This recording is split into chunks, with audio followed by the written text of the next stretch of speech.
Доброго времени суток. Мы вот решили отснять такое видео по проблеме скрипов сидений на Mitsubishi Outlander 3 2014 года. Отъездили где-то 70 тысяч и начало скрипеть сиденье. Вот скрип такой, послушайте. Направь сюда вот, поближе.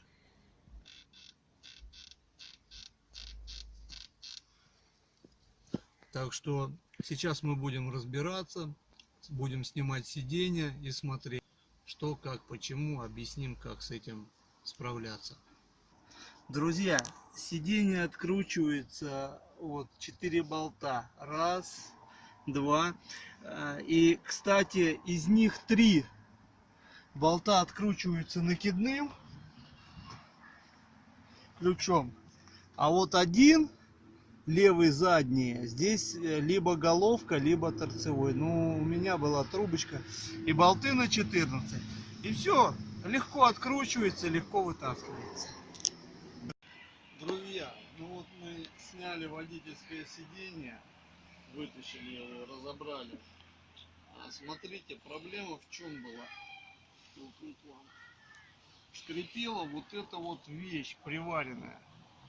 Она скрипела и терлась об эту железяку.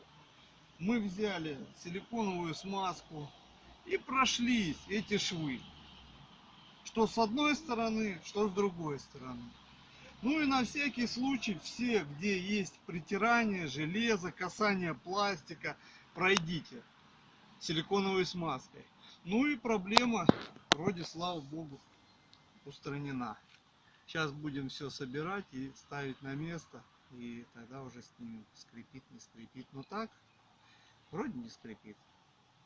Ну вот смотрите, мы собрали, поставили на место сиденье, и смотрите, проблема, она ушла. Тишина. Так что не надо гонять ни к дилеру, которому звонили, а он не дал гарантию, что он отремонтирует. А за диагностику они берут 2000 рублей. Но сказали, не даем 100% гарантии, что отремонтируем. Так что отвернули 4 болта, сняли, и смотрите вот эту первую. Оно кажется, что скрипит где-то сбоку, но когда я разобрал, скрип шел от передней пластины железной. Все проливаем, все стыки силиконовой смазкой. Ну и вроде слава богу. Все, друзья, рад был помочь, если у кого-то такая проблема. И, ну, лично я в интернете не нашел ни одного видео, как устранить эту проблему. Все, друзья, всем всего хорошего.